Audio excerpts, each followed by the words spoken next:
Gravação iniciada, presidente. Ok, obrigado. Vou iniciar aqui a minha. Muito bem, vamos dar continuidade à nossa reunião de janeiro, agora a sessão da tarde do dia 19. Nós mudamos até agora até o item 18 da pauta. O próximo item da pauta é o item 19, a empresa Banco Bradescard S.A., da conselheira Gisele. Aí, Gisele, você havia falado que esse processo está relacionado com um outro processo, não é? Ele está relacionado com o item 42 da pauta, que é a declaração de compensação propriamente. Esse processo do item 19 é multa isolada, ou seja, se mantida, se não homologada a compensação, reflete aqui quanto à manutenção da multa isolada por Decomp não homologada. Então, a ideia aqui, até por uma questão de prejudicialidade, seria inicialmente julgar o item 42 e, na sequência, esse.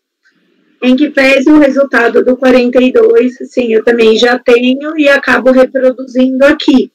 Então, a gente até pode fazer por esse, que tem mais alguns argumentos, e vocês vão ver basicamente a linha que eu fui no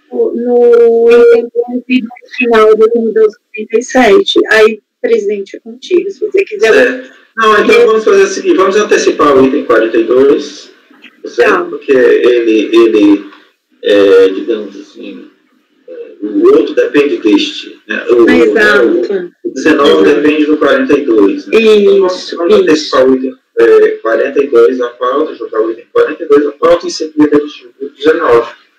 Certo? Ele não tem sustentação oral, nem acompanhamento, então a gente pode antecipar tranquilamente. Tá bom. Segundo a nossa legislação. Então vamos jogar o item 42 da pauta, da empresa Líder S.A., administradora de cartões de crédito. Vai ser relatada pela conselheira Gisele. Tem a palavra. Obrigada, presidente. Então, aqui a declaração de compensação visando compensar crédito oriundo de saldo negativo de RPJ do ano calendário de 2010, tá? A DRF de Niterói, ela proferiu esse despacho decisório, verificando que, na verdade, não havia valor de saldo negativo disponível. Eu coloquei aqui para vocês. Bom, cientificada, aqui eu trago já os pontos, porque eles vão ser repetidos no recurso voluntário.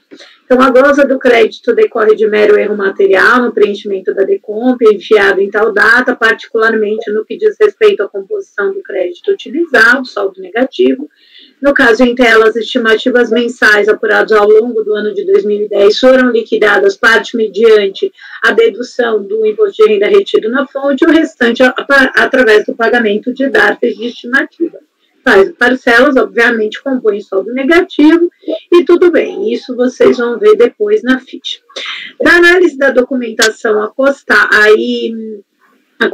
é possível identificar que as parcelas de crédito correspondentes aos recolhimentos realizados via DARF, referente às estimativas mensais no total desses 18 milhões, bem como as retenções desses 470, conforme está a DIPJ.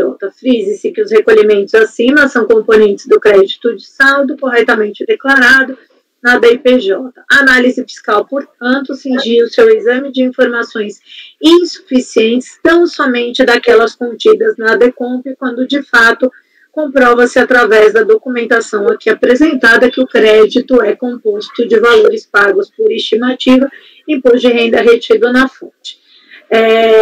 Cabe destacar também que os valores demonstrados estão confirmados através dos DARFs, bem como através das informações prestadas pelas fontes pagadoras, aí a título de imposto de renda retido na fonte, tudo mais. Vale lembrar ainda que a composição do crédito em discussão é ratificada pela existência de valores liquidados a título de R estimativa, porque ele teve um erro de código no recolhimento com relação a dezembro, então ele tenta esclarecer isso, e que também a autoridade fiscal não teria levado em consideração as retenções na fonte. tá?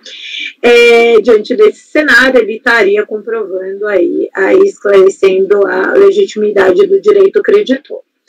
A BRJ, por sua vez, ela julgou improcedente a manifestação por considerar essencialmente que, embora tenham ocorrido os erros, então a BRJ ela faz uma minuciosa análise para mostrar, ok, esses erros aconteceram, a gente tem essa parcela que a contribuinte está mostrando e apontando de retenção na fonte, tem essas estimativas pagas, mas a gente tem um problema de descasamento na estimativa de dezembro, que é essa conta que ele faz, né, do valor recolhido de 1.817, que foi recolhido no mês 3, ao invés de ter recolhido no mês 1. Então, você tem multa aqui.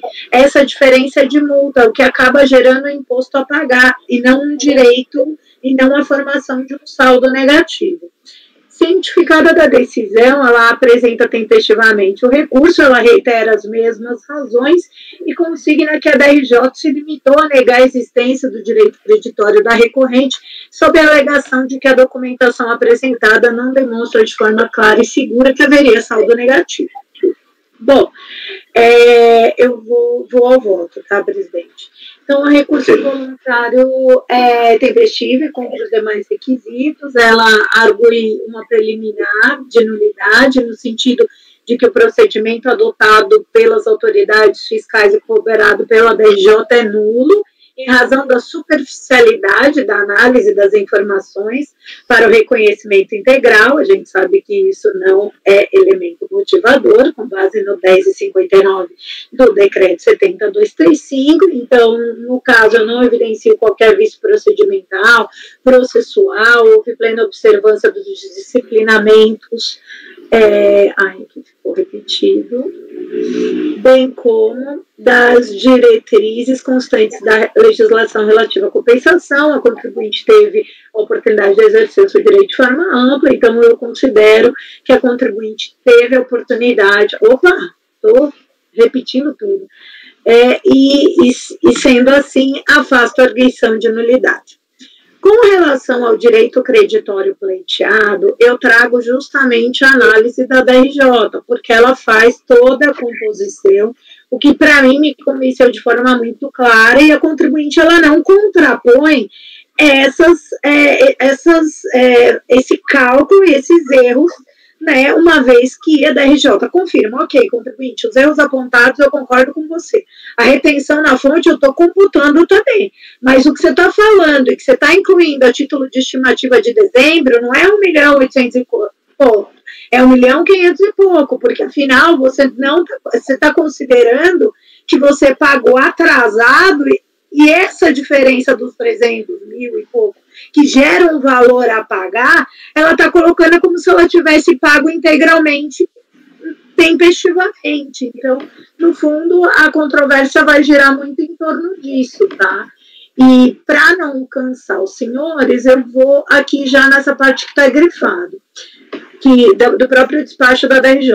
Entretanto, caracterizado o erro de fato no preenchimento da perder-conta, uma vez que a contribuinte informou direito creditório no valor de saldo negativo apurado, cumpre então, em razão do princípio da verdade material, veja, ou seja, a DRJ, ela foi mesmo, verifica-se se assiste razão a recorrente com base nos elementos. A contribuinte apurou a estimativa a pagar em todos os meses, como se depreende da ficha 11 da DPJ, que conforme confirmei no CIEF, foram pagas dentro do prazo. Para o mês de dezembro, não houve recolhimento estimativo. No valor total, a título de pagamentos, está incluído referente ao mês de dezembro. A gente vai ver, eu vou mostrar para vocês, o contribuinte inclui esse mês de dezembro. Só que esse mês foi pago a distância. Ele vai trazer até a telinha. Recolhido no Código da Receita 2430, como consta do demonstrativo juntado na manifestação de conformidade, denominado composição do imposto. A contribuinte argumenta que se equivocou a indicar o Código de Receita do pagamento da estimativa de dezembro, apurada no valor de 1.600.000 na ficha 11, sendo correto o Código de Receita tal. E aí ele traz, considerando que não houve erro de fato para calcular o imposto no ajuste, retirar-se as estimativas pagas a importância de 1.800 e, consequentemente, não restaria saldo negativo, mas sim erra pagar, de modo que o direito creditório pleiteado proveniente de saldo negativo não existiria, independente da análise das retenções que ela reclama. Então, ela vem, considerando que houve o erro de fato nesse código em dezembro, aí ele vem e mostra o cálculo no terceiro item aqui. Então, o contribuinte informou erradamente não só o código da receita, mas também o vencimento, que é 31/3. Fazendo-se a imputação do valor pago, considerando-se que os juros estão corretos, tem-se uma amortização da estimativa de dezembro de 1.514. E a multa de mora correspondente a 302, somados perfazem no 1.817, que não lança em dezembro como se nada tivesse acontecido, né? Então, somente poderia compor o saldo negativo o valor da estimativa paga, qual seja 1.500. Daí aquele cálculo que eu coloco no relatório.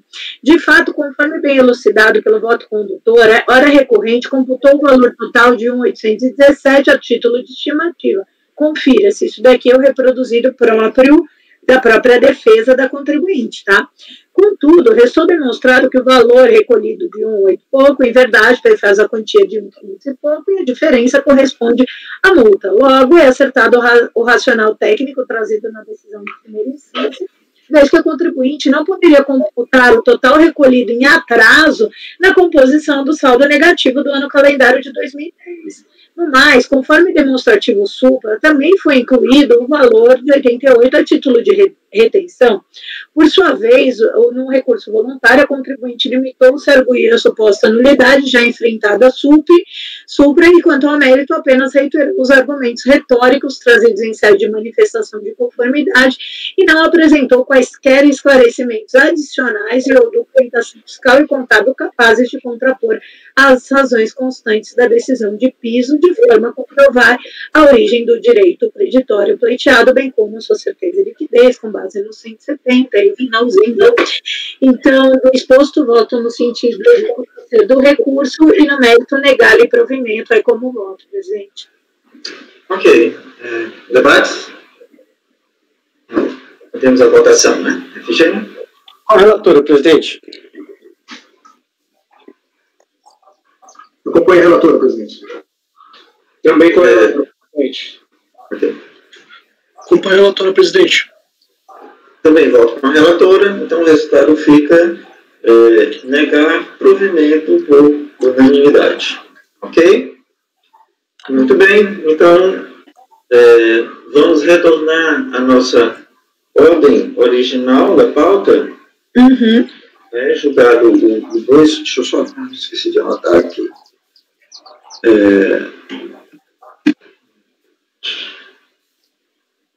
Só que ele foi julgado na sessão de 19, né? Isso. Dia 18.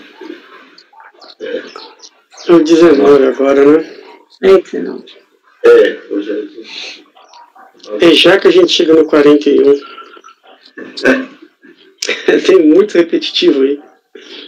Sim.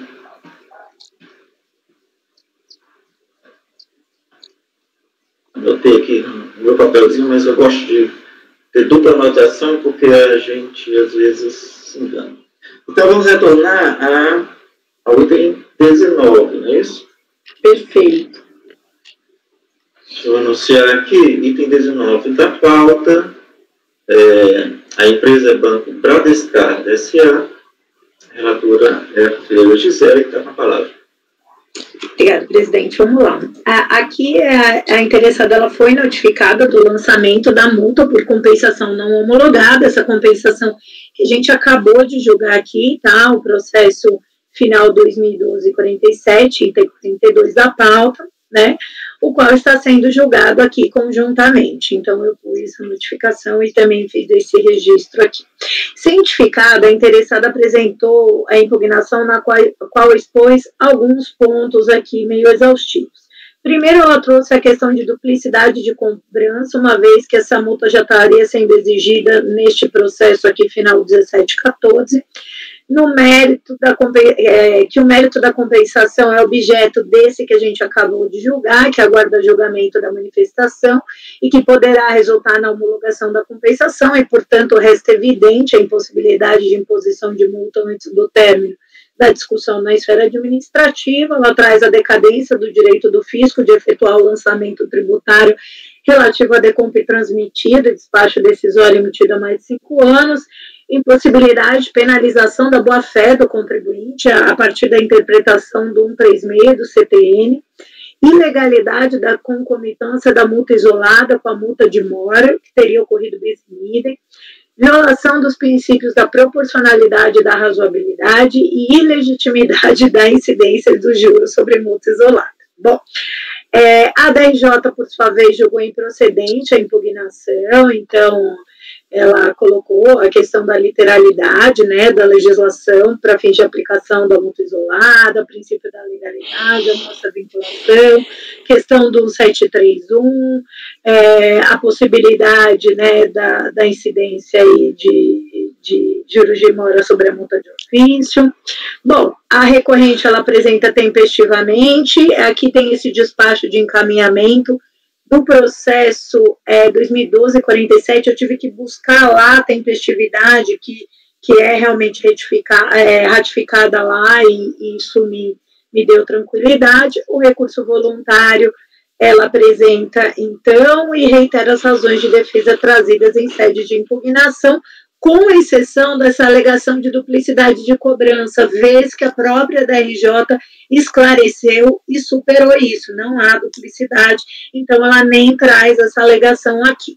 Mas os outros pontos ela repete, eu sou obrigada a passar, mas eu vou passar rapidamente, porque não, né, assim, muitos pontos são já bem conhecidos da turma, e se vocês quiserem eu vou mais lentamente em algum caso achem necessário. Bom, recurso voluntário é tempestivo, ele cumpre os demais requisitos, passo a apreciar. Então, inicialmente, consignar que esse processo está sendo divulgado na mesma sessão, enfim, né, aquilo que eu já esclareci. Da inocorrência de decadência, então, de fato, em linha com a decisão de piso, ela acaba por confundir o prazo previsto na legislação. Nesse sentido, eu reproduzo justamente a DRJ faz esse disclosure, né, do artigo 74, 5 anos para homologação, né? E a outra situação completamente diferente é o prazo para realizar o lançamento da multa pela não homologação da compensação declarada. E aí ele faz com muito cuidado, né, depois dessas digressões, com relação também à aplicação do 173, que o lançamento da multa isolado só poderia ocorrer em 5/11/2012, que diretamente é onde eu vou, né, nos prazos, e se realmente esses prazos estão casando e se há a decadência ou não. Recaindo a data inicial para a contagem do prazo decadencial em 1/1/2013, de acordo com a regra do 173, encerrantes 5 anos após, então, 31/12/2017. A contribuinte tomou ciência da notificação em 13/12, conforme o documento de folhas tais. Então, observa-se que o prazo para homologação e para o lançamento, decorrente da sua não homologação, não tem igual natureza jurídica, não se confunda, então, sendo incabível a argumentação. E nessa linha, eu considero que não assiste realmente a razão a recorrente a invocar a decadência, concordo.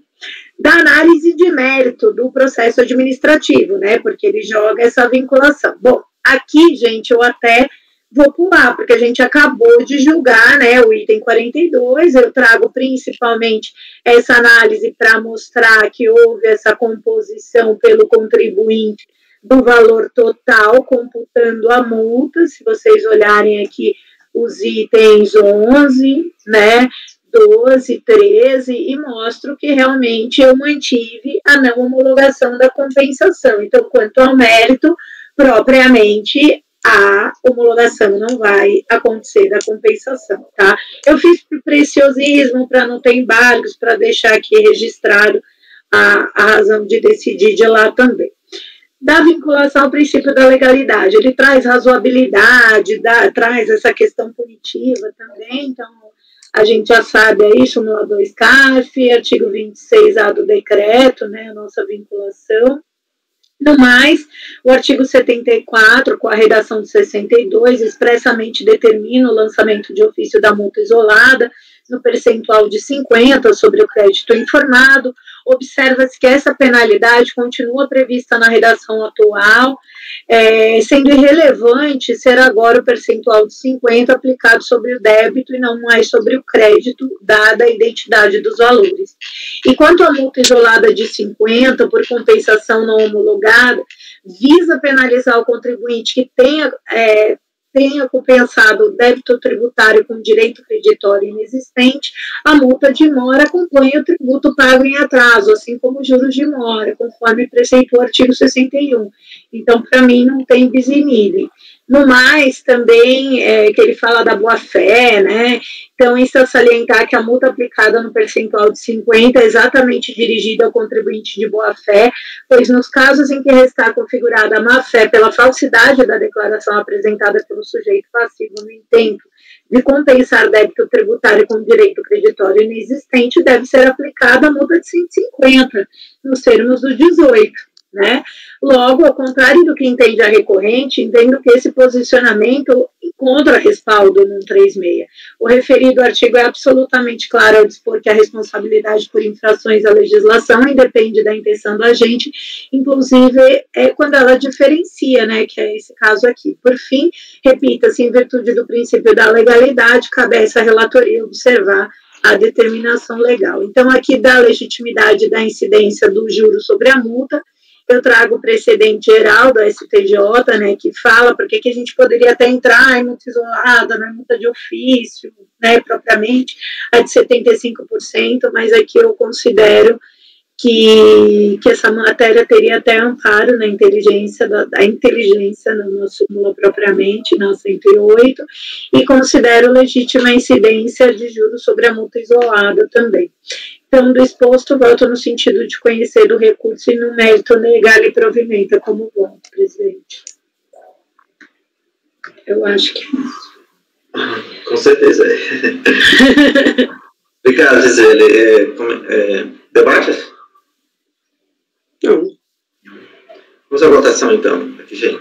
Com a relatora, presidente. Com a relatora também, presidente. Com a relatora, presidente. Com o relator, presidente. Também acompanha a relatora, então o resultado ficou negar provimento por unanimidade. Vamos ver aqui.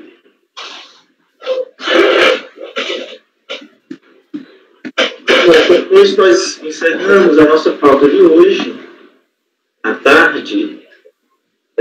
Se vocês concordarem, vamos avançar na pauta de amanhã, certo? Nelson, se vocês quiserem, nós podemos votar aquele processo da Real. Ah, tá. Tenho aqui a emenda, aqui, fiz uns ajustes. Se vocês quiserem, a gente pode votar já. Tá certo. Você já trouxe algumas considerações sobre o mérito. Putz, eu não estou conseguindo acessar a pasta T aqui para passar o... Manda por e-mail pra gente. Tá, vamos. Será que talvez não é melhor a gente ver amanhã para daí todo mundo abrir, dar uma olhada? Não sei. É tranquilo? Vocês que sabem. Não sei, eu não baixei ele. Não é muito tranquilo. Bom, você pode mandar por e-mail. Pode você mandar por e-mail, a gente já vê logo. Porque assim, eu não estou acessando nem o e-mail do CEP, então eu não tenho medo de vocês. Passar por... Não, mas o CEP você consegue. Não estou conseguindo. Não, porque se ele não está com o VPN ativo, ele não está conseguindo. Mas o e-mail você acessa pela internet normal. Pela internet normal. Você entra no site da... Peraí. O e-mail não é pela intranet. Não precisa de VPN para e-mail. Ele caiu agora. Não, a Gisele caiu. Porque assim, você não vai consertar o seu token acho que até amanhã. Acho que não vai dar. Vai não. Você vai ficar sem acesso ao e-processo. E as pastas também, a pasta T. E isso é o problema agora. Então você vai ter que ficar trabalhando com e-mail durante essa Inclusive, os nossos votos vão ter que... Porque você não vai ter acesso aos votos. Você não copiou, né? Então, O endereço do cerco, se quiser colocar já acessei aqui, já. Obrigado. Eu não sabia que dava para acessar assim. Pela internet. Vou mandar aqui já. Aí manda pra gente por e-mail, já vê logo isso daí. Vou colocar logo qual era o item mesmo. Item 3. Tem 3. XL. Wilson.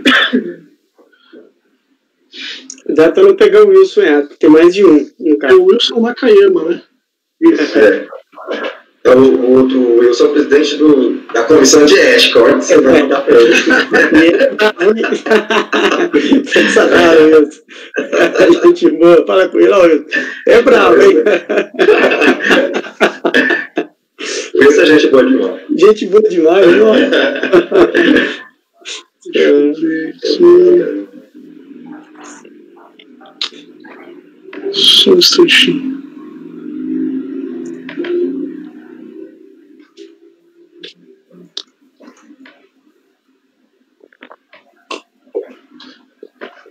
Eu fiz um grupozinho da turma 1201. Se bem que eu tenho que atualizar. Tem que atualizar esse meu grupozinho, já mudou tanto aí. Tá falando que de e-mail? Grupo de e-mail, eu chamo-se turma 1201. Esse já mudou direto para todos, né? Uhum. Uma turma 1201 vai todo mundo da turma. Só que eu tenho que atualizar realmente. Essa turma nossa. Agora vai firmar. Estamos vendo nos tempos. Como é? Tempos líquidos, né? Como é que chama? Do Bauman, qual é a expressão? Sociedade líquida mesmo. Sociedade líquida, isso. É uma turma líquida também. Foi longe agora, Nilton. Pelo amor de Deus, Nelson, vamos ficar uma turma só. Daqui a pouco falar com a turma fluida. Vocês já viram o recado do André, a gente tá dando problema. A gente tá dando problema. Tá chamando atenção, né? Tá chamando atenção, né? Essa turma tá com algum problema. Eu não sei qual tipo de atenção, né? Mas o maior problema é eu e o seu Efigênio. A gente tem. Eu tô brincando. Ai, não. Brincadeiras à parte. Não podemos virar pessoa não grata, né? Daqui a pouco nós três, eles vão falar que eles três juntos, vamos mandar uma. Vamos separar. Vamos ser igual a escola, vamos separar. Um na sala, outro no outro. Chegou aqui, viu, Gerson? Chegou aqui também.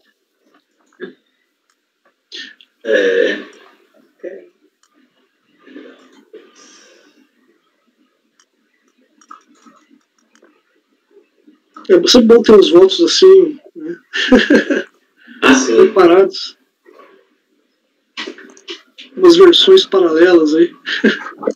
Aí eu tenho um voto que tem uma preliminar de tempestividade. Rapidinho. E o restante do voto eu levei muito tempo para poder fazer. Vai que não é acatado. É exatamente esses detalhes. Então você tem que se precaver. O próprio manual já disse isso, né? Já diz isso, se tem uma questão, né, preliminar ou prejudicial, você tem sempre que analisar o mérito, no caso da prejudicial ser superado.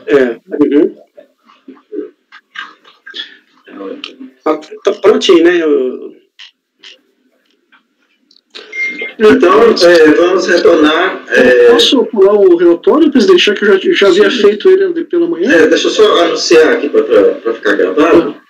Então, vamos retornar ao item 3 da pauta, que tinha saído com vistas em mesa, certo? E agora vamos retornar o seu julgamento.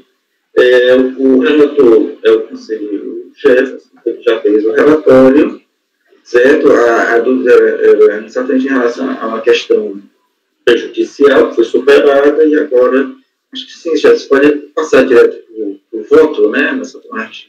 Você pode fazer só um resumo para a gente lembrar do que é, as 3 palavras dizendo o que é, aí depois já passa para o voto, só para a gente lembrar. Perfeito. Bom, na verdade, assim, era uma empresa de bingo, né, que foi autuada, né, por obtenção de receitas, né, também houve termo de responsabilidade solidária, né, relativo aos sócios da empresa, né, houve a impugnação administrativa, né, onde se tentou afastar essa missão de receita, tentou-se demonstrar algum laço probatório, né, mas, na minha visão, não afastado. Que mais? A questão que pegou no começo também, que nós havíamos discutido, a questão da tempestividade, né?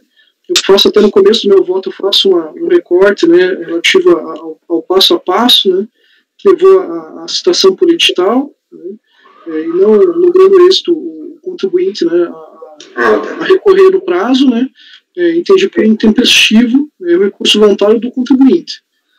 Porém, o recurso voluntário foi apresentado também junto com os responsáveis solidários, né, e esses não haviam sido intimados.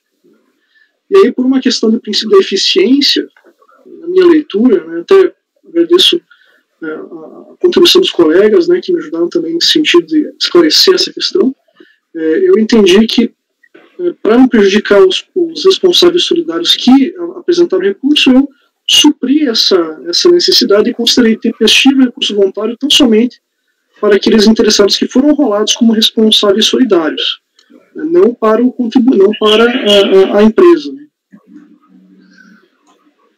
Isso foi até então. Isso foi o que a gente chegou à conclusão até então.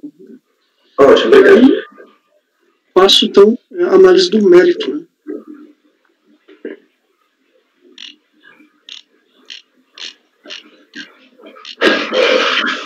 E só para vocês acompanharem, está a partir da página 10, né, do meu voto. Então, primeiramente eu faço um recorte, né, quanto à determinação do objeto recursal, né, conforme determinado no termo de constatação fiscal. O início do procedimento fiscal foi motivado pelos fundamentos, né, que eu já mencionei. Várias operações relativas ao funcionamento da bingo real. Né. Após esse período, a fiscalizada manteve o funcionamento baseado em liminares, né, foram derrubados e teve funcionamento cassado. A despeito de funcionar irregularmente durante todo o ano de 2006 e 2007, os jogos de bingo continuaram ocorrendo no bingo real, administrado pela Real Eventos.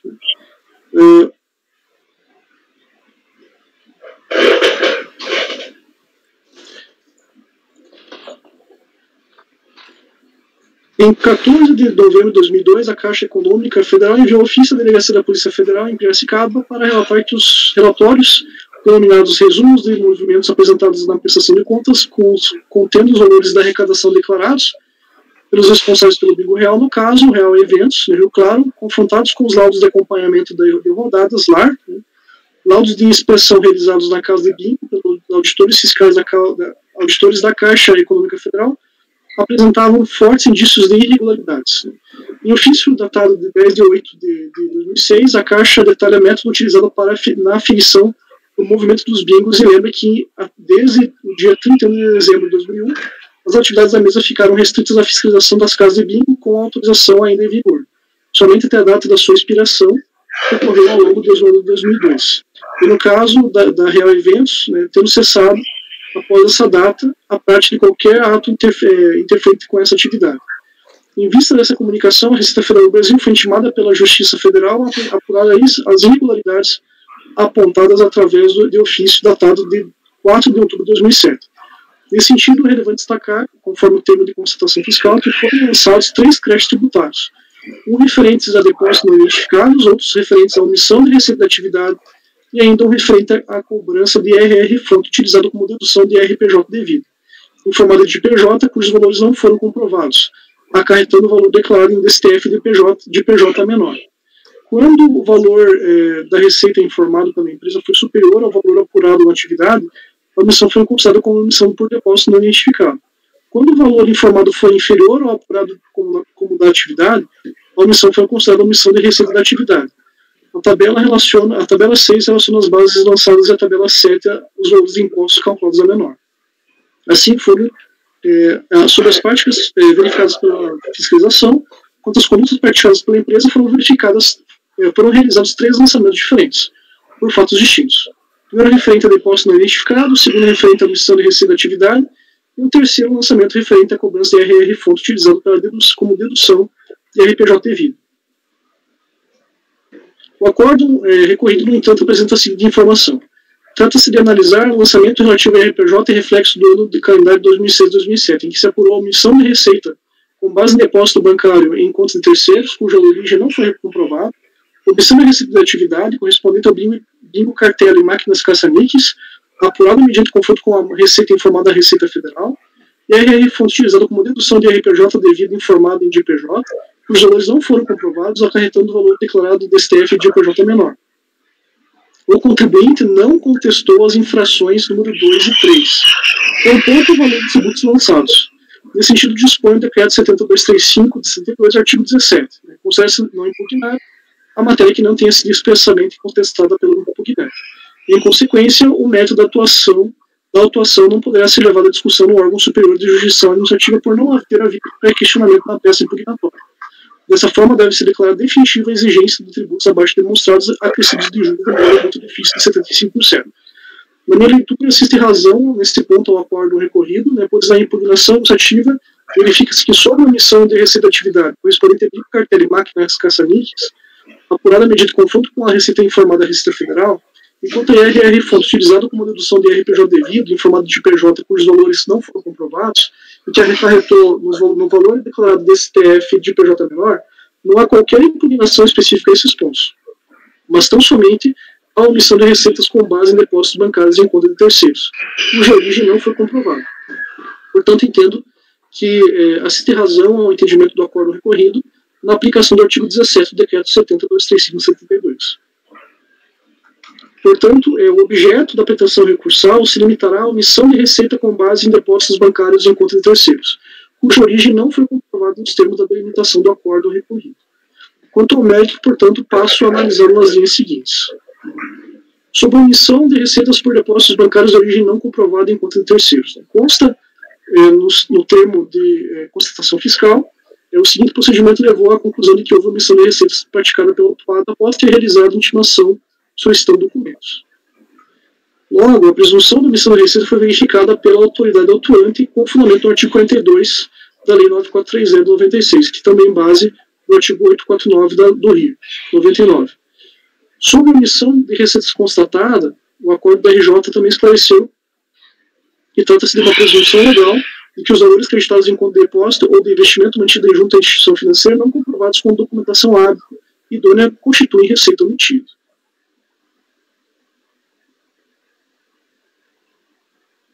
Observe-se que o recorrente, no decorrer do recurso voluntário, manteve os mesmos argumentos relativos à ilegalidade e à inconstitucionalidade da presunção legal da omissão de receitas, assim como questionando também o acesso da autoridade às informações bancárias da recorrente, ou mesmo que a autoridade deveria ter comprovado a omissão de receitas, mas não buscou afastá-las através de provas hábeis e idôneas, e que não teria havido, portanto, a omissão de receitas. Assim, não logra afastar a presunção legal da ocorrência da omissão de receitas no período objeto de fiscalização. Nesse sentido, entendo que se aplica a súmula CARF número 26.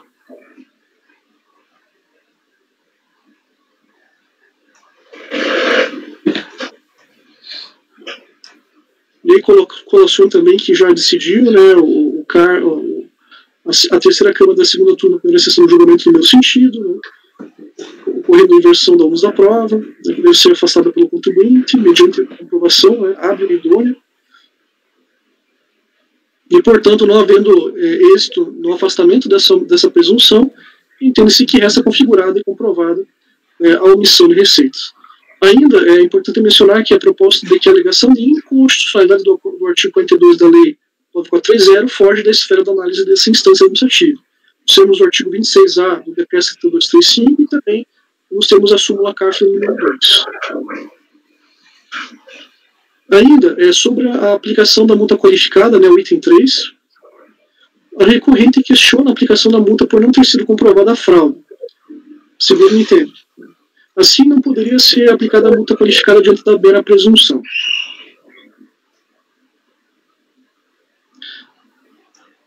Também alega inconstitucionalidade, né? Eu também já mencionei o artigo 26A do Decreto 7235 do 72 e a súmula CARF número 2, né? É vedada ao CARF julgar a inconstitucionalidade de lei tributária. Portanto, essa análise deve ser feita na esfera competente. Sobre os fatos que levaram à qualificação da multa, a constatação fiscal assim dispõe. O contribuinte assumiu de forma livre e consciente o risco de omitir a tributação às receitas ora pratas. Portanto, o contexto revela a presença de conduta dolosa tendente a impedir a ocorrência do fato gerador da obrigação tributária principal ou a excluir as suas características essenciais, de modo a evitar o pagamento do imposto devido que caracterizaria fraude, segundo o artigo 72 da Lei 4502 de 64. Tanto, sujeita-se a multa de ofício de 150%. A respeito da imputação da multa qualificada, o acordo recorrido assim acrescentou. No presente caso, o dolo resta caracterizado ao se concluir que, reiterado e sistematicamente, o contribuinte omitiu receitas durante todo o ano do calendário 2006 e 2007. E essa omissão não foi apurada unicamente com base em depósitos bancários. Pelo contrário, grande parte da omissão de receitas se refere a valores recebidos como venda de cartelas de bingo e de máquinas caça-níquel, conforme descrito no termo de constatação fiscal, o que foi informado pela própria fiscalizada. Assim, a comprovada evidência de intuito de fraude é de ser aplicada a multa qualificada no percentual de 150%. Ainda, outra informação relevante extraída do termo de constatação fiscal é de que, uma vez intimado o recorrente para rolar seus bens, verificou-se que não havia quaisquer bens em nome do recorrente.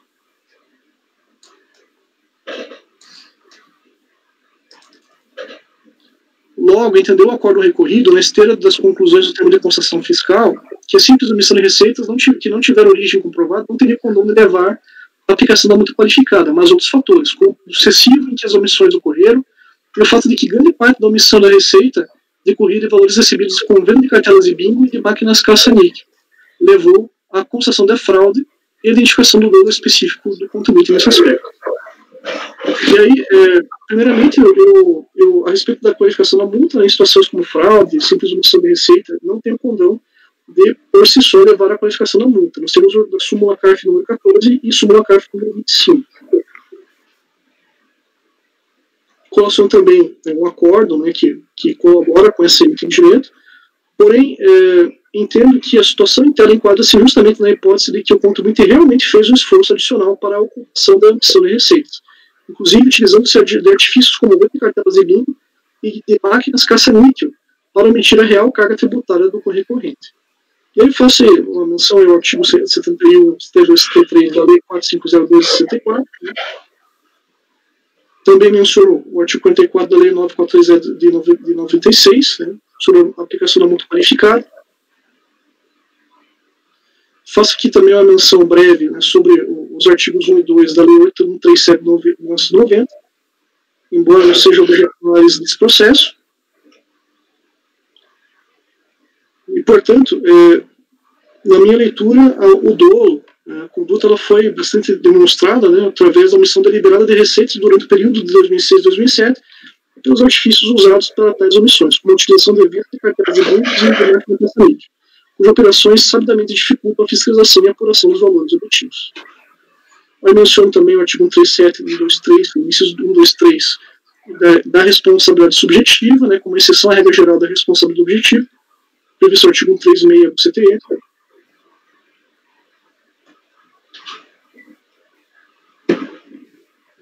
E, portanto, entendo que, nesse caso em específico, né, ficou demonstrado o intuito de utilizar artifícios para dificultar a identificação da renda omitida.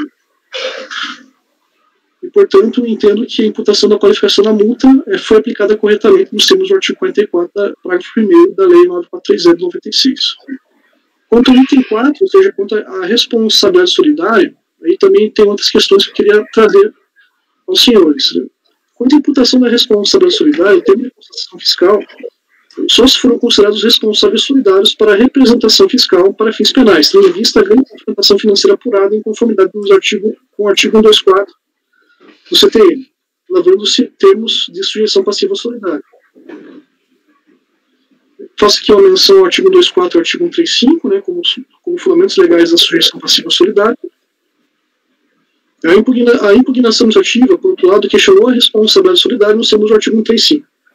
Após que o acordo recorrido limitou-se a considerar não possuir competência para manutenção ou exclusão da responsabilidade solidária, pois caberia apenas ao Poder Judiciário, no entendimento do acordo, competência para julgar tal situação. Da mesma forma, entende que a imputação dos responsáveis solidários deve ser feita pela Procuradoria da Fazenda, na inscrição da dívida ativa. E, portanto, o acordo recorrido não conheceu a impugnação administrativa no sentido de questionar a atribuição da responsabilidade solidária, motivo pelo qual foi novamente questionado em recurso voluntário a partir dos mesmos fundamentos já apresentados na impugnação. Contudo, em minha leitura data vênia, ao contrário do que entendeu o acordo combatido, o questionamento no que tange a atribuição da responsabilidade solidária deve ser reconhecido e sujeito a análise e julgamento do presente processo. A posterior eventual análise judicial das alegações apresentadas na impugnação administrativa e no recurso voluntário não impedem, na minha leitura, a análise e o julgamento do presente Tribunal Administrativo. Vejam-se, assim, os fatos escritos no termo de constatação fiscal e no termo de responsabilidade solidária. No dia 23 de julho de 2009, o Banco Itaú respondeu à RMF, enviando cópia da procuração da empresa, outorgando poderes gerais a Adilson Ferrari, brasileiro desquitado, gerente administrativo, com cédula de identidade, os números ali mencionados, e a Levi Kutak, já mencionado ali os estados da empresa, abrangendo o período de 30 de janeiro de 2006 a 28 de dezembro de 2006 e 22 de outubro de 2009, os extratos referentes ao ano 2007. No dia 20 de 8 de 2009, o Bradesco respondeu à RMF e enviou o status da empresa abrangendo o período de 2 de janeiro de 2005 a 28 de dezembro de 2006. E também, em 2009, os status referentes ao ano 2007. Enviou ainda dados referentes à procuração da empresa, otorgando poderes restritos a Adilson Ferrari e a Levi Kutak. Depende-se que existiram, na minha leitura, 2 sócios gerentes procuradores e 2 sócios cotistas. Levi Kutak, sócio administrador-diretor, e o gerente administrativo, o senhor Adilson Ferreira. Depende-se que o senhor Adilson Ferrari, né, e o senhor Levi Kutak eram responsáveis pela movimentação bancária pela fiscalização. Detalhe importante é que o senhor Adilson Ferrari não era sócio, ele era gerente. E também, por esse motivo, ele não foi lavrado o termo de responsabilidade solidária contra ele. E, portanto, ele nem está incluído como recorrente. Né? Por outro lado, nada mais consta a respeito dos demais sócios representantes da empresa, nomeadamente Christian Anderson Val, Nilson Exídio, Rafael de Assis e Kutak. E assim foram lavrados termos de responsabilidade solidária com fundamento no artigo 124, em nome de Christian Anderson Walter, Levi Kutak, Nilson Exídio e Rafael de Assis e Kutak. Assim como termos de intimação fiscal para arrolamento de bens. Não consta termo de responsabilidade solidária emitido por conta do senhor Adilson Ferrari, embora mencionado como responsável solidário no termo de constatação fiscal, provavelmente pelo fato de o mesmo ser registrado como ser registrado como gerente da empresa. Vou tirar o não aqui.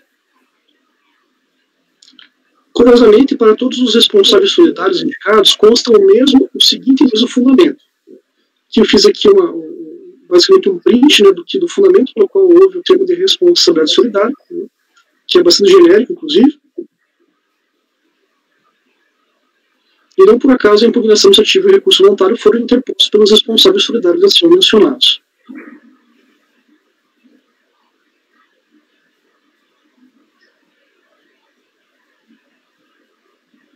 Deixa eu achar aqui. Inicialmente, sobre a imputação da responsabilidade solidária, e para aclarar a situação em tela, relacionam-se alguns julgados administrativos. Aí coloco menciona aqui os mandatos, o teor da ementa, né, de um acordo que eu mencionei. Os mandatários, os dirigentes, diretores, gerentes, são representantes da pessoa jurídica, são principalmente responsáveis pelos terços correspondentes a obrigações tributárias resultantes de atos praticados com excesso de poderes ou infração à lei, contrato social ou estatutos. Assim, o sócio administrador ou procurador que age em excesso de poderes ou em violação da lei responde solidariamente com a empresa pelos atos que tenha praticado. Também mencionei no dispositivo do meu sentido, né, um acordo, né. Também sobre a atribuição da responsabilidade solidária, né, destaca-se também a decisão proferida pelo Superior Tribunal de Justiça sobre a sistemática de recursos repetitivos, que é indispensável pela tanto que tenha agido o sócio como excesso de poderes ou infração à lei, ao contrato social, ao estatuto da empresa. Há também decisão nesse sentido, né, da terceira Câmara, primeiro termo ordinário, primeira sessão de julgamento. Deve ser excluída a responsabilidade solidária tributária dos sócios quando ausente explicação detalhada das razões que motivaram a esta atribuição. A hipótese de responsabilidade tributária preceituada pelo artigo 135, inciso 3 do CTN, pressupõe que a pessoa indicada tenha tolerado a prática do ato abusivo ou ilegal ou praticado diretamente essa conduta. Na ocasião do processo, o voto condutor posicionou-se no seguinte sentido. O artigo 121 do CTN atribui responsabilidades àquela cuja obrigação de pagar o tributo deveria decorrer da disposição expressa em lei. Em tese, para o agente fiscal, essa obrigatoriedade decorreria do artigo 135 do mesmo diploma legal. Entendo que a hipótese de responsabilização tributária preceituada pelo artigo 135 pressupõe que a pessoa indicada tenha tolerado a prática de ato abusivo ou praticado diretamente essa conduta. Logo, para efeito da tributação, da atribuição da responsabilidade contida no citado artigo, impõe-se que o sócio, o gerente ou o diretor tenha praticado verdadeira atuação dolosa contrária à legislação tributária. Considerando, portanto, as análises dos julgados administrativos e judiciais acima mencionados, podemos entender que a atribuição de responsabilidade solidária nos termos do artigo 135, inciso 3, aos sócios, gerentes, diretores, procuradores, depende de hábil e detalhada descrição das condutas praticadas pelos mesmos, e que seja fundamentada a atribuição da responsabilidade solidária. Não basta a mera descrição abstrata e genérica das condutas imputadas à empresa para a ligação da responsabilidade solidária atribuídas aos sócios. Verificou-se que os únicos sócios verdadeiros seriam os sócios que comprovadamente detinham procuração com poderes gerais ou ilimitados para realizar movimentações bancárias, os sócios gerentes verdadeiros. Aos demais sócios não consta qualquer conduta que tenham praticado em excesso de poderes ou em violação à lei que justifique a responsabilidade solidária. Portanto, considerando os julgados administrativos acima mencionados, no artigo 135, inciso 3 do CTN, eu intento excluir a responsabilidade solidária dos sócios Christian Anderson Walter, Wilson Exídio e Rafael de Assis Icutaki, mantendo pelas informações apresentadas a responsabilidade solidária ao senhor Levi Icutaki. É só uma lembrança também, há também o gerente, o senhor Adilson Ferrari, que não foi lavrado o termo de responsabilidade solidária. E por esse motivo eu não incluí ele no processo, digamos assim, reconheci a responsabilidade solidária pelo fato de ele não ter sido lavrado na ocasião. No item 5, né, temos a questão da aplicação da taxa Selic, né, e a aplicação da súmula CARF 108. E ainda quanto à alegação na aplicabilidade da taxa Selic, especialmente nos meses que superam o limite de 1%, também não assiste razão ao contribuinte nos termos da súmula CARF número 108. E na conclusão, diante do exposto, eu conheço parcialmente do recurso e no mérito voto por dar parcial provimento.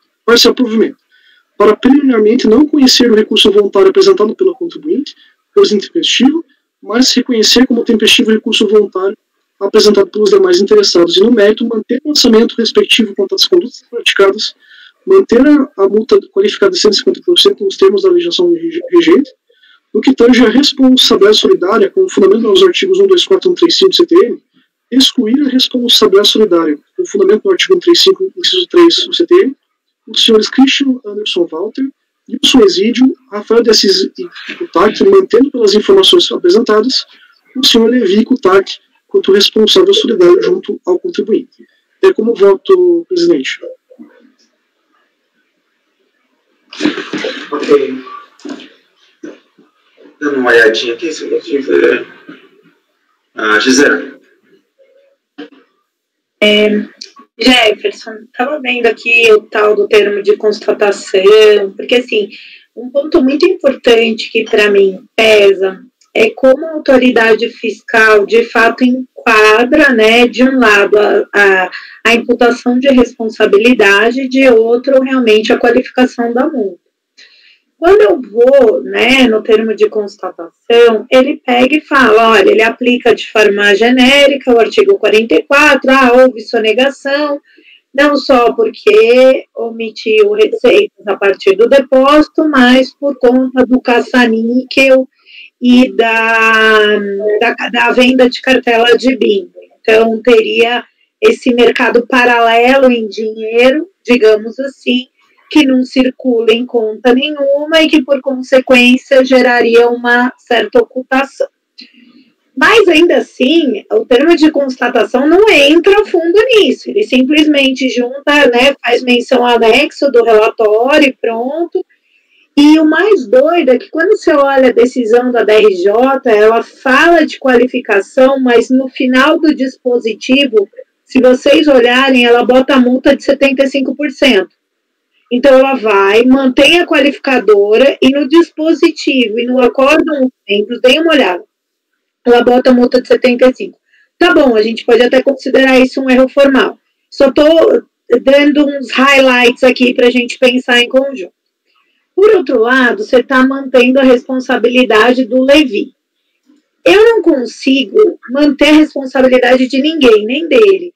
Porque eu não tenho na descrição, seja no termos de constatação, nem do termo de responsabilidade, o nexo de causalidade entre a conduta de qualquer um desses agentes e a prática de fraude à lei, estatuto ou contrato social. Pura e simplesmente, eu tenho que ter, por parte da autoridade fiscal, a demonstração desse nexo. Pura e simplesmente, eu acho que ele era o sócio, então, afinal, ele que era o mandante, mas eu preciso ter prova disso.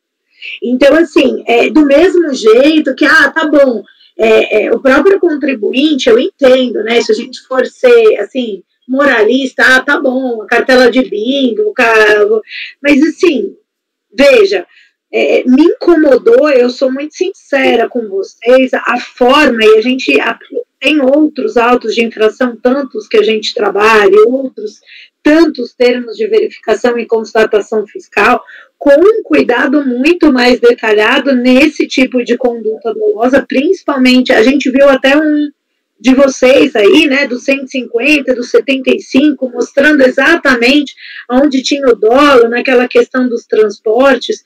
Aqui, assim, é geral.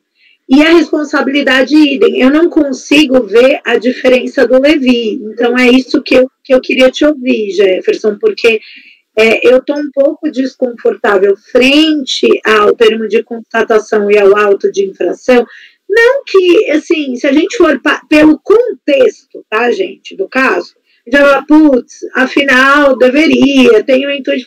Mas se a gente for na parte formal da coisa, né, em como o auto foi estruturado, tecnicamente, como ele fez a conexão do nexo, ou mesmo da qualificadora, isso para mim é um pouco relevante que tá difícil me convencer, assim, tá?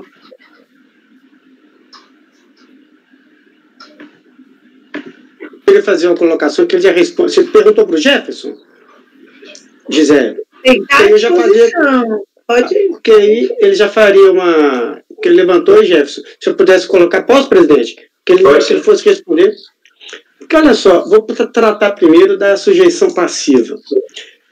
Em termos de constatação, ele fala o seguinte: como é rápido, eu vou ler.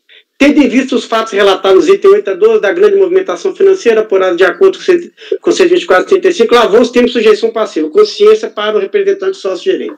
Então, é a fundamentação, que ele está colocando no termo de constatação.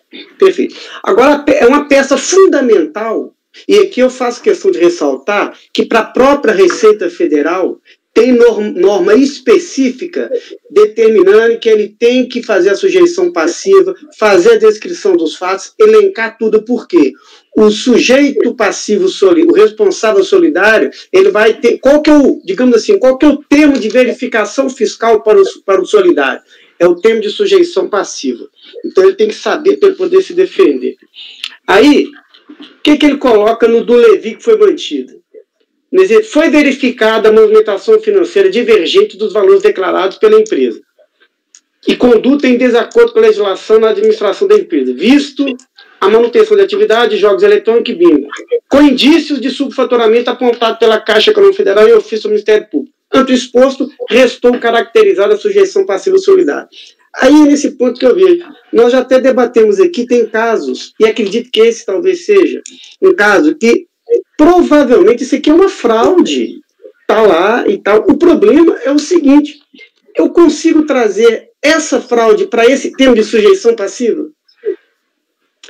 No termo de sujeição passiva eu consigo explicitar isso, falar, olha, essa realidade eu consigo expor? Por quê? Porque é através desse termo que o contribuinte vai se defender, entendeu? Então, se eu olho esse termo de sujeição passiva, nesse termo eu consigo vislumbrar exatamente o teor do que aconteceu, entendeu? É isso que me deixa um pouco incomodado, e eu já voltei várias vezes nesse sentido, né? Aliás, isso já foi motivo de debate várias vezes aqui na nossa turma, é aquela questão que o Zé falou, que é a questão do nexo de causalidade. Eu consigo inferir aqui o nexo de causalidade, ele pode até ter, com certeza, ele tinha procuração, ele que elaborou tudo isso, né? Mas é uma peça fundamental, né? Então, esse é um primeiro ponto, o da multa qualificada eu estou lendo. Então, eu acho que a Gisele te questionou exatamente, eu colocaria essas ponderações também. Milênio, olha a multa qualificada para você ver também. É exatamente essa situação. Parece, tem todo o cheiro, mas como é que eu vinculo? Deixa eu só fazer uma observação. Se não me engano, temos lançamento por depósito bancário, não é isso? Sim, também. E a conta está no nome de terceiros, né? A conta de terceiros. Nós temos caso de interposta pessoa, né? Exato. Isso que eu queria, porque, então, me parece que sim, Nilson, mas não me ficou claro, porque se você olhar o termo de constatação, ele podia ter colocado, sabe, olha como está pobre o termo de constatação. Me parece que há, sim, mas me parece. Olha o termo. Eu vou dar uma olhada. O que está me incomodando tudo cheira mal, veja. Mas o termo de sujeição passiva não ajuda, o termo de constatação não ajuda. O termo de constatação, que está lá na folha... O carimbo impede a gente ver... 630. Ele faz, na verdade, ele remete para os itens 8 a 12 do termo de constatação. Ele na hora que ele vai fazer no termo de constatação da responsabilidade solidária, ele remete aos itens 8 a 12.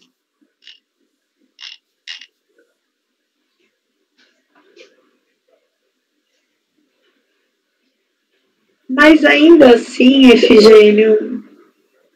É o que eu estou lendo aqui agora, tá vendo?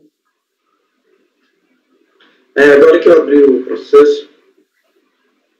É 630, exatamente. E aí, você pode, já que você está no início, você pode ir no item 8 a 12, que é a remissão que ele faz para a sujeição passiva.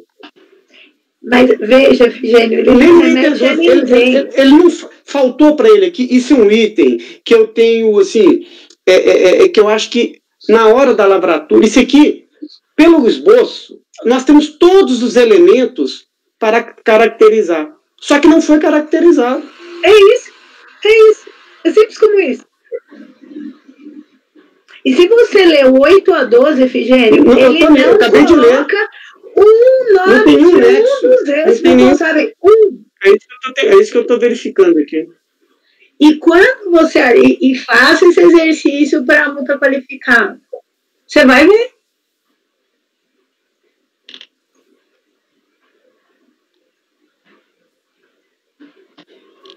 E vem lá, é dolosa, é fraude, artigo 72. Foram anexados cartela de bingo, movimentação financeira, cópia da procuração. Tá, recibo, planilha, ponto.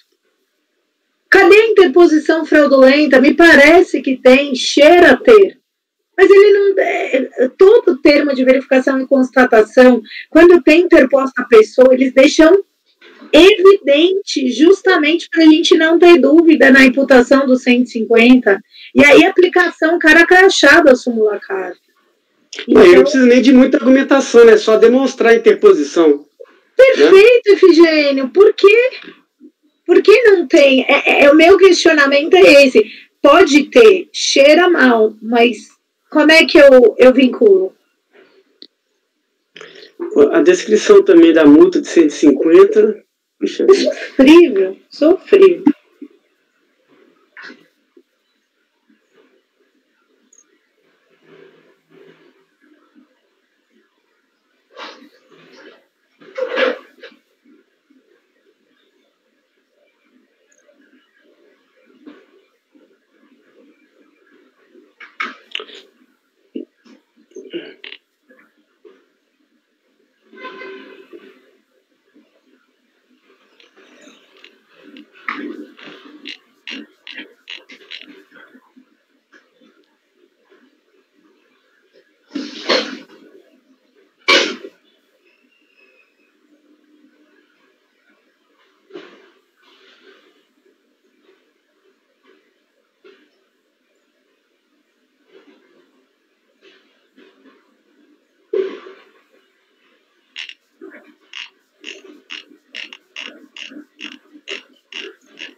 Infelizmente, eu estou convencida.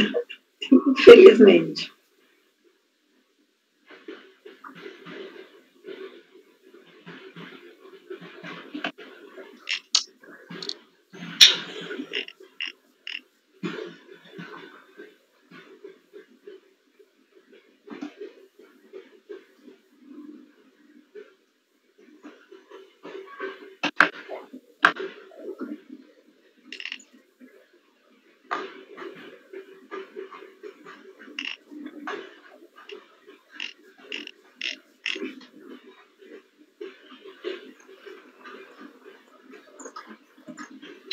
Senhores, desculpa, queria só fazer uma breve manifestação.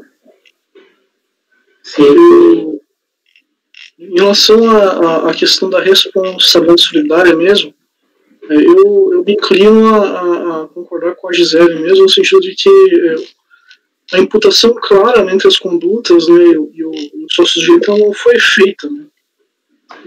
Não aparece de forma muito clara no termo de constatação. O que me levou a incluir, na ocasião, o senhor Levi, foi justamente o fato de ter a procuração para poderes restritos para a movimentação bancária, mas não há mais nada além disso.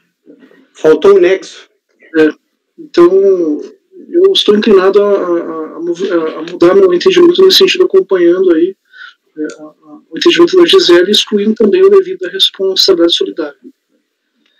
Em relação à qualificação da multa, eu queria entender um pouco mais a posição de vocês.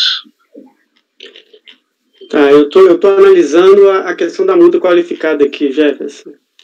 E também eu estou muito inclinado, porque é o seguinte, eu vou na multa qualificada, na descrição, e o contribuinte ele fala que ele assumiu de forma consciente, mas ele não descreve como que foi feito isso.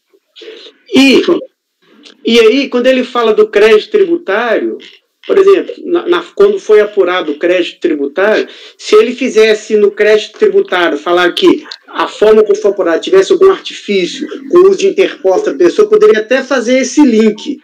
Só que se eu olho o crédito tributário, da forma como está colocado aqui, eu vejo mera omissão de receita. Não estou dizendo que tudo leva a crer que não foi isso. Mas se eu leio do item 38, da apuração do crédito tributário, Nilson, se eu olho só esse item 38, eu fico olhando aqui, é o seguinte, eu olho para o item 38 e vejo a forma como está descrito, eu não vejo nenhum indício aqui da forma como está falando meramente omissão de receita, que não foram comprovados, depósitos não identificados, superior ao valor, omissão considerada omissão de depósito. Então eu também vejo aqui uma dificuldade muito grande, entendeu? É uma deficiência de elementos, que os fatos tudo leva a crer que existem. Mas é um item que a gente tem batido muito aqui nessa turma, né? Infelizmente. Estou indo na mesma linha também, porque viu? Aquela história. Para qualificar a multa é necessário, nesse entendimento que a gente vem adotando, que a fiscalização demonstre que atos, além da omissão de receita, atos para adicionais, né, para impedir a descoberta dessa omissão. Isso. E a fiscalização... Ela não fez. É disso, né? E voltando, Nilton, nisso que você está dizendo aqui, eu até admitiria que, dentro dessa linha, que vale tanto para a multa qualificada quanto para a sujeição passiva, que ele diz o seguinte, na sujeição passiva, está lá, tendo em vista os fatos relatados nos itens 8 a 12, da grande movimentação financeira. Ou seja, ele faz a remissão e eu aplico o qualificador. Então, ele está remetendo aos outros. Aí, se eu chego nesses itens e lá eu falo, olha, aconteceu isso, o sócio fez isso, o sócio do administrador fez isso. Da mesma forma, o mesmo racional valeria para a multa qualificada. De acordo com a conduta praticada na apuração do crédito tributário nos itens tais. Aí você vai lá nos itens, o que está lá? Ele vai demonstrar como que foi apurado, qual foi a conduta praticada que levou, no caso, por hipótese, houve interposição de pessoas na apuração do crédito. Perfeito, ele não colocou direto, mas ele fez uma vinculação indireta. Nós conseguiríamos. Nesse caso aqui, eu não vejo nenhuma coisa. Tá difícil, viu? Não tá? E é um item que, quando você frisou, a gente vem batendo muito firme nessa tecla aqui na turma. Eu acho que tem que ser, gente, senão a gente banaliza algo que não pode ser banalizado, seja o Instituto da Responsabilidade, seja da qualificadora, né? Eu acho que por isso a gente sempre teve esse cuidado. É uma pena, mas realmente... O Jefferson quer falar, diga, Jefferson. Após ouvir os colegas aí, eu também estou inclinado a mudar meu voto no que tange a qualificação da multa, né? Mantendo apenas a multa de ofício e afastando o dolo. Né? Realmente, olhando por esse lado e contando com a experiência de vocês, eu percebo que realmente fica necessário, é necessário uma descrição mais pormenorizada, né? que demonstra mesmo essas condutas de forma bastante cabal, né? O que realmente não foi feito só algumas menções breves, genéricas, né? E, inclusive até comprometendo a atribuição da responsabilidade solidária. Né? Então eu mudaria meu voto excluindo o Levi e mantendo a multa de ofício, tirando a qualificada. Então ficaria no dispositivo, ficaria para parcial provimento. Parcial provimento. Não conhecer o recurso voluntário apresentado pelo contribuinte, por tempestivo, né? Mas reconhecer como tempestivo o recurso voluntário apresentado pelos demais interessados e no mérito, manter os respectivos lançamentos contra as condutas praticadas, afastar a multa. Mas aí do solidário, gente, não é dar provimento, porque no fundo a gente está afastando, eles entraram para afastar a responsabilidade. Não sei. É porque são recursos distintos, né? Você pode separar, assim, em relação ao recurso voluntário do contribuinte, não conhecer por intempestivo. Isso. Em relação ao recurso voluntário do solidário, mas eu acho que também não é dar provimento a recursos voluntários, porque eles questionam também o lançamento. Na verdade, então seria parcial. Então tá certo. O provimento.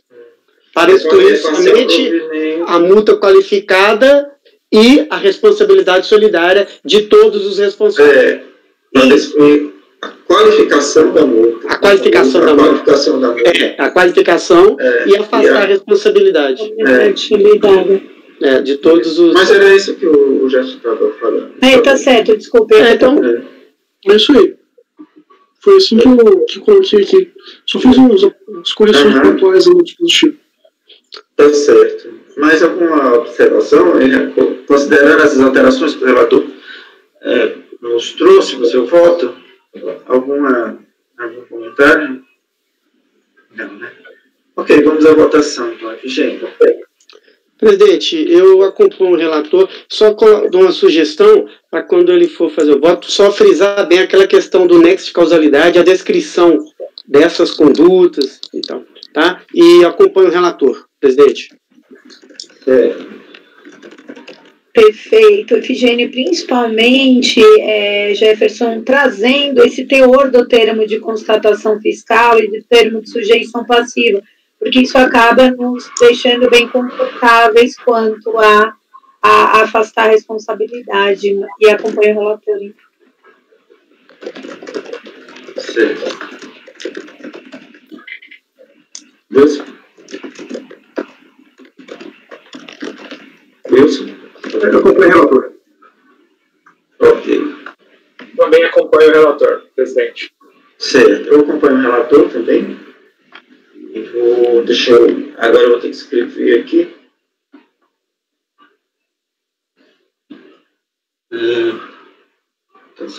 Vistas. Eu tenho que fazer umas anotações.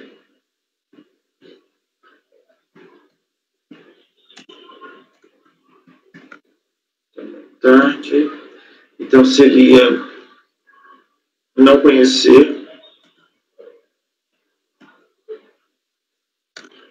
do recurso voluntário do contribuinte por intempestivo.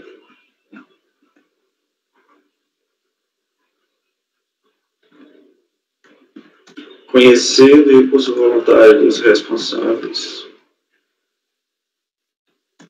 Depois eu vou pegar o texto lá do Jefferson, só estou escrevendo aqui para a gente declarar. Uma pergunta, Neudson e Jefferson.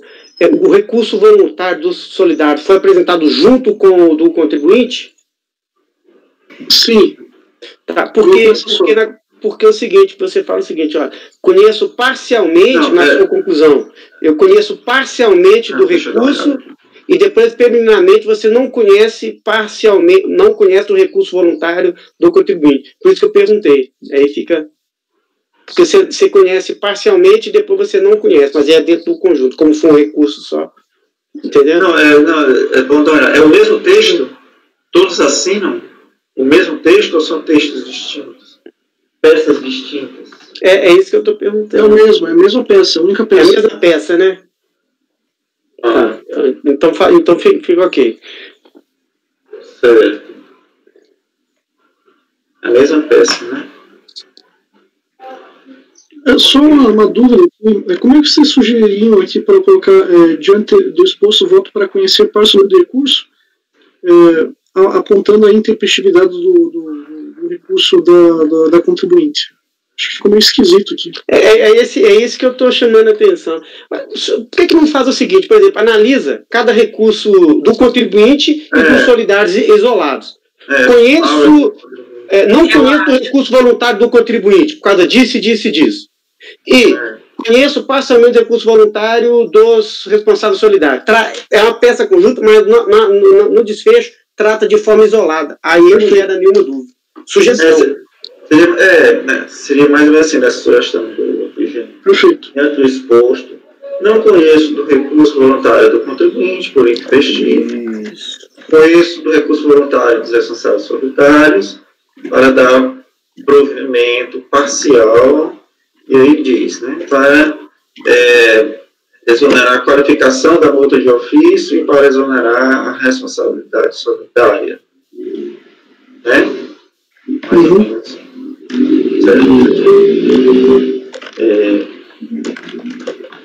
Não conhecer o recurso voluntário do contribuinte por intempestivo e conhecer o recurso voluntário dos responsáveis para exonerar a qualificação da multa e para exonerar as imputações de responsabilidade. Eu acho que também, no caso dos responsáveis, tem que ser conhecimento parcial, porque uma parte das alegações foi considerada... acho que nós temos o artigo 17 do decreto 7235, e eu fiz uma redução do objeto da análise do julgamento, que haviam 3 imputações, né, e aí 2 eles não questionaram, né, e eles questionaram apenas uma. Então eu apliquei o artigo 17 do 7235. Por isso que eu entendi que seria parcialmente conhecimento parcial também. Não, mas tudo o que eles estão dizendo, tudo que eles escreveram, você conheceu. Sim. Exato. Né? Se tem matéria não impugnada é uma coisa, mas tudo que foi impugnado você conheceu. Impugnado lato sensu, né? Sim. Você conheceu. Então você conheceu do recurso. Mesmo que ele não tenha questionado todas as matérias, você conheceu o recurso todo. Houve um provimento parcial, né? Conheceu o integral e o provimento parcial. Isso, o provimento foi parcial, mas você conheceu do recurso deles, você conheceu. Porque a única... há uma diferença entre matéria não impugnada, né, e conhecimento do recurso. Perfeito. Há uma diferença.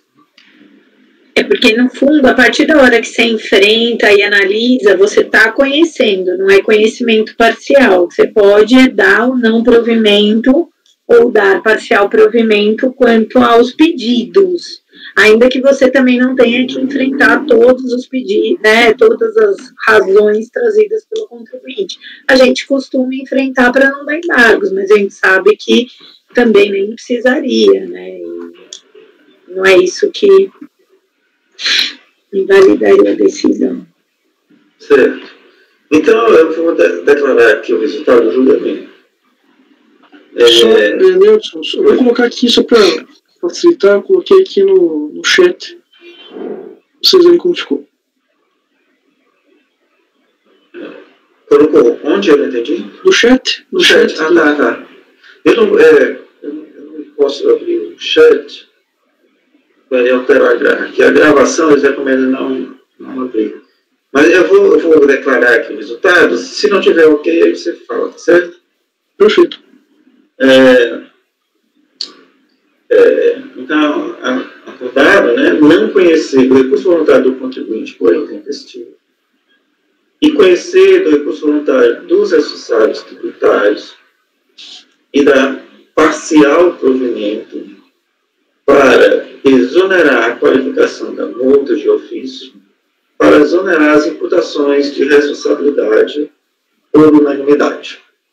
Mais ou menos isso. Mas depois eu pego o teu texto, certo? Tá bom. Me manda o texto por e-mail, certo? Quando você terminar as alterações, você me manda por e-mail, tá certo? O texto final, para poder dar continuidade. Ok, então com isso a gente encerrou a votação do item 3, não é isso?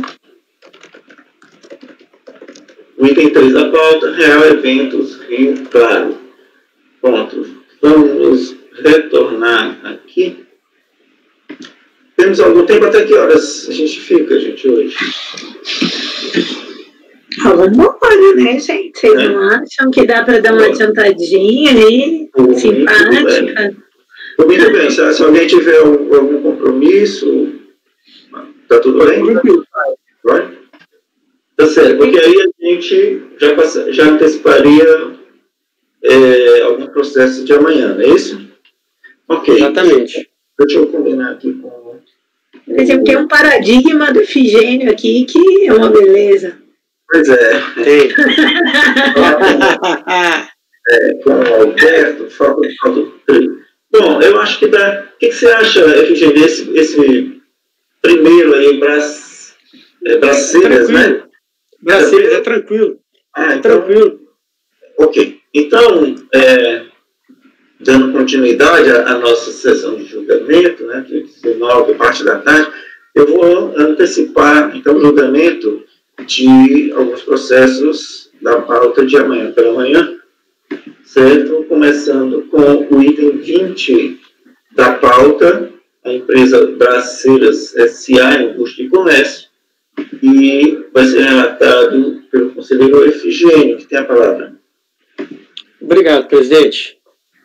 Bom, trata-se de declaração de... Desculpa, Efigênio, eu esqueci de dizer, né, que o julgamento desse processo, né, o estado vai ser repetido, né, pelos os processos dos itens 21, 22, 23, 24 e 25 da pauta. Certo? Então, só para registrar. Desculpe. Ok. Posso? Sim. Obrigado, presidente.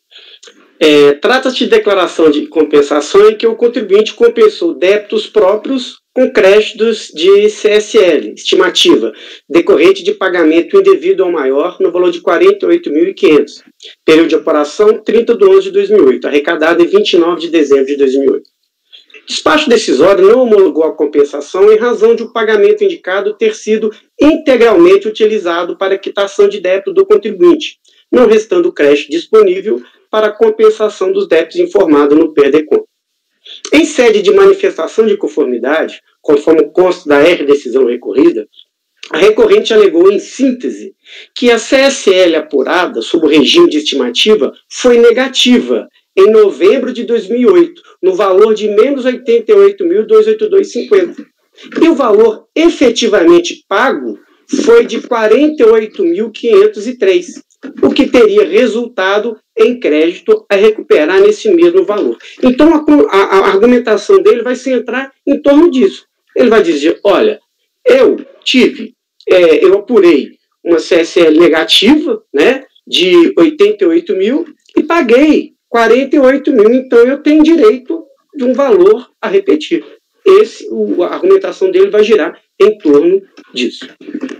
A turma julgadora de primeira instância, por unanimidade, julgou improcedente a manifestação de conformidade ao argumento de que cabe ao contribuinte o ônus de comprovar a disponibilidade de seu crédito junto à Fazenda Pública, bem como o cumprimento dos requisitos estabelecidos para que seu direito creditório possa ser reconhecido pela administração tributária, o que não foi feito na espécie, conforme ementa abaixo transcrita. Aí eu transcrevo a emenda. Cientificada a decisão de primeira instância, a recorrente interpôs recurso voluntário em que reitera as alegações apresentadas em primeira instância. Por fim, ela requer seja reconhecida a existência do direito creditório decorrente do saldo CSL do ano calendário 2008 e homologada a compensação efetuada. É o relatório, presidente. Ok, vai prosseguir. O recurso voluntário é tempestivo e atende aos demais requisitos de admissibilidade, razão pela qual dele conheço. Cinde-se a controvérsia verificar a existência de direito creditório de CSL no período de apuração 11/2008. Alega o contribuinte que o valor apurado para a CSL no mês de novembro de 2008 foi negativo, né? E o valor efetivamente pago foi de 48 mil. Então, o valor pago a maior foi de 48 mil, portanto, restou um crédito a recuperar de 24 mil. Ele até ajustei, porque ele faz uma conta, eu até fiz a transcrição, né? Sendo que tais valores estão declarados no PER-DECOMP. E aqui a gente começa a análise, que a DRJ ela detalhou muito bem isso. E isso que acontece nesse processo, basicamente vai se repetir nos demais processos, com pequenas alterações, mas a essência é a mesma. A decisão de primeira instância analisou a DIPJ e DCTF do contribuinte e apurou, em síntese, divergência na informação prestada na DIPJ original e retificadora, bem como que os débitos declarados em DCTF são superiores aos declarados em DIPJ. Veja-se. E aqui é o seguinte, no item 10, olha só, da transcrição da decisão recorrida. A contribuinte apresentou duas DIPJs para o ano calendário de 2008. Na primeira DIPJ, originalmente entregue, apurou um montante negativo de 88 mil para a CSL do mês de novembro. Posteriormente, retificado para 31 mil, também negativo. Em DCTF, declarou a contribuinte a existência de débito de estimativa para todos os meses do ano calendário de 2008, num total de 345 mil. Continuando, a partir dos dados disponíveis na declaração de rendimentos ativa, bem como na DCTF, se encontram ativos irregularmente processados. Ele elaborou o seguinte demonstrativo, e a gente verifica, né, que isso que ele acabou de citar nos demonstrativos. Né? A partir dos dados levantados, consolidados acima, conclui-se que, a parte que eu negritei, o contribuinte declarou em DCTF a existência de débitos para todos os meses do ano calendário, de janeiro a dezembro. O total dos débitos de estimativas declarados em DCTF, de 345 mil, mostra-se divergente e bastante superior ao montante apurado na DIPJ ativa. Bom, minhas palavras agora. Especificamente em relação ao mês 11 de 2008, período referente ao crédito tributário pleiteado, a decisão recorrida colacionou a DCTF desse período, em que consta o débito declarado de 48.503, bem como a vinculação do pagamento indicado pela interessada como origem do direito creditório pretendido, no valor de 48 mil. Assentou ainda o acordo recorrido que a comprovação da existência do crédito junto à Fazenda Nacional é atribuição do contribuinte. Esse item eu estou frisando, por quê? Porque ele não veio apresentar prova, ele não trouxe documentação comprobatória e, na primeira instância, já foi demonstrado para ele que ele deveria apresentar essa documentação. No mesmo sentido, pontuou que não houve, por parte da interessada, a apresentação de quaisquer esclarecimentos sobre a existência de débito declarado em DCTF, ativa, né, no valor de 48 mil, a qual se encontra vinculado e alocado o recolhimento efetuado. Pois bem, aqui eu vou e faço aquela transcrição do artigo 170, aquele razoável, do 170, né, que o contribuinte tem que apresentar documentação comprobatória, né, faço a ligação com o artigo 74, falo da verdade material, da questão probatória, e nessa esteira cabe ao contribuinte provar a liquidez e certeza do direito creditório postulado. Né. Passando para o item 21. No caso de análise, o contribuinte limita-se a alegar que a CSL apurada no mês de novembro foi negativa e que o valor efetivamente pago foi de 48 mil, o que ensejaria direito creditório do referido valor pago. Entretanto, para esse período, consta na DCTF débito de 48 mil, o que constitui confissão de dívida, vinculada a pagamento de igual valor, e o contribuinte não apresentou nenhuma documentação comprobatória para infirmar tal fato, mesmo após o acórdão recorrido ter salientado que cabe ao contribuinte provar o crédito pleiteado. Prevalece na espécie a máxima, alegar e não provar é quase não alegar. Conforme salientado acima, a não apresentação de elementos probatórios prejudica a liquidez e certeza do crédito vindicado, o que inviabiliza a repetição do indébito. Nesses termos, deve ser mantida a não homologação do crédito. Ante exposto, voto no sentido de conhecer do recurso voluntário e, no mérito, negar-lhe provimento. É como voto, presidente. Ok. Debates? Não? Vamos votar, então. Gisele? Eu acompanho o relatório, presidente. Eu acho que está claro, realmente ele teria que ter trazido mais prova de que é para infirmar esse fato, né? Fica complicado. Aqui a gente tem como pressuposto a liquidez e certeza, né? Então tá bem complicadinho aqui. Até para superar, a gente não tem um super forte indício para uma diligência ou mesmo para uma verificação ou até para fins, né, do que às vezes a gente faz, retorna para a autoridade de origem, nada disso. Então, eu acompanho a foto. Também acompanho o relator, ele baseou a informação do indébito apenas na DIPJ, né, e tem a DCTF, claro que é a confissão de dívida. E como a DRJ já tinha afirmado que ele deveria estar apresentando outros documentos comprobatórios, ela apresentou, isso está muito claro que não tem jeito, não dá para acompanhar o relator. Ok. Acompanho o relator, presidente. Também acompanho o relator, presidente. Ok. Então, eu acompanho o relator, e o resultado ficou ainda por negar provimento por unanimidade. E esse resultado vai ser repetido, né, para os itens 21, 22, 23, 24 e 25 da pauta. Certo? Deixa eu anotar aqui. Então, já passamos para o item, deixa eu ver que horas são. 26. Para o item 26 da pauta, também da empresa Braceiras S.A., Indústria e Comércio, também da relatoria do conselheiro Efigênio, que tem aí a palavra. Obrigado, presidente. Presidente, como eu disse, esse processo, o racional é o mesmo, só vai mudar alguns valores, né? Então, o despacho decisório que não homologou a compensação em razão de pagamento indicado estar integralmente ter sido utilizado para a quitação de débito do contribuinte, o contribuinte vai alegar a mesma coisa, que ele apurou estimativa, valor negativo, e o valor efetivamente pago foi a maior. Então, a argumentação é a mesma. O que a DRJ fez? Cabe ao contribuinte o honor de provar a disponibilidade do seu débito, ele vai apresentar os mesmos argumentos, enfim, é basicamente cópia daquele que nós julgamos anteriormente, né? Então, esse é o relatório. Eu posso passar para o voto de uma vez, presidente? Perfeito. Então, é tempestivo, né?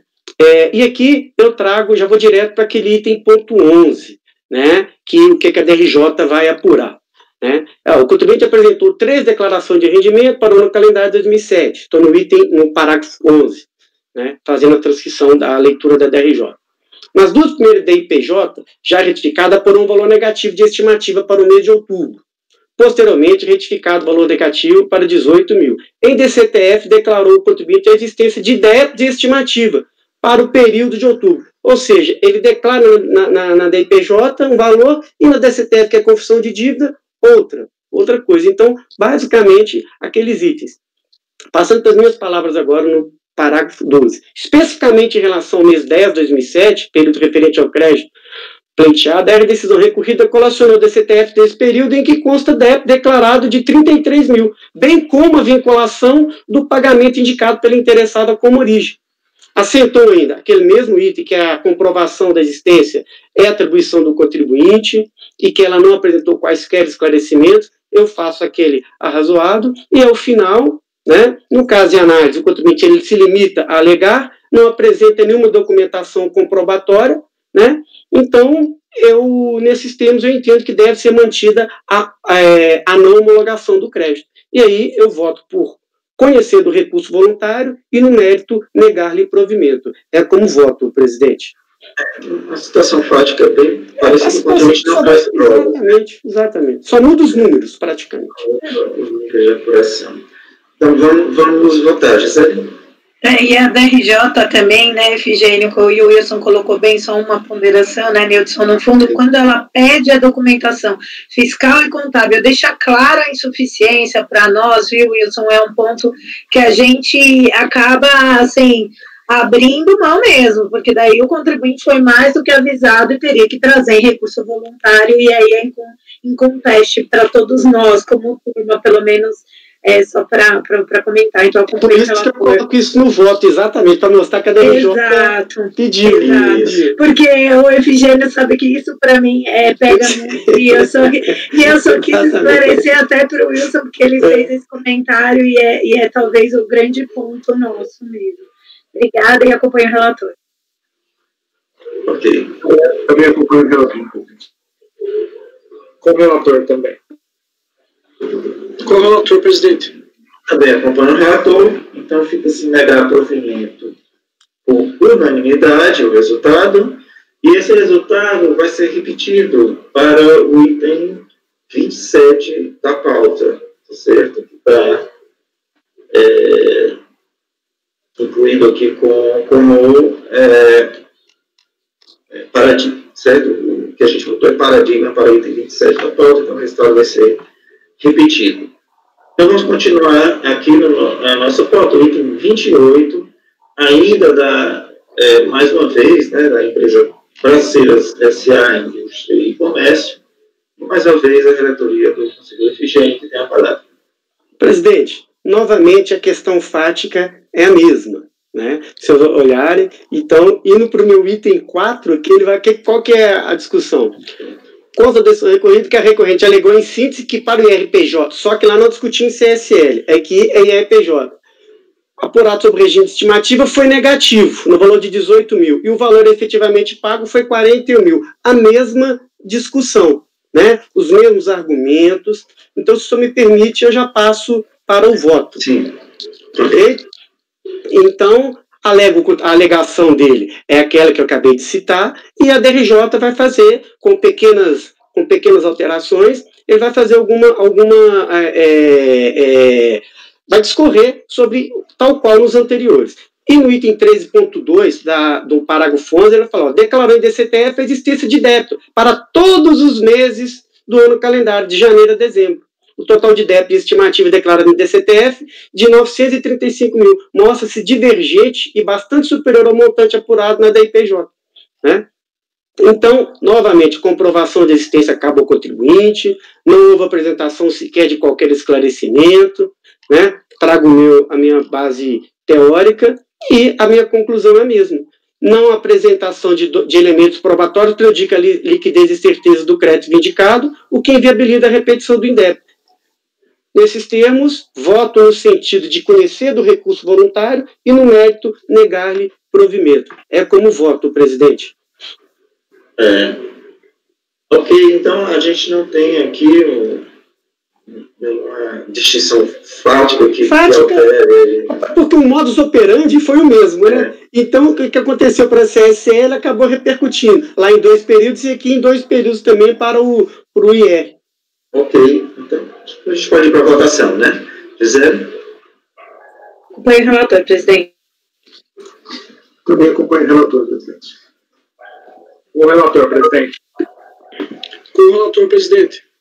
Também acompanho o relator, então o resultado também é o mesmo, negar provimento por unanimidade ao recurso voluntário, e esse processo é paradigma dos próximos 2 processos. Com isso, esse resultado vai ser repetido, certo, para os itens 29 e 30 da pauta, ok? Negar provimento por unanimidade.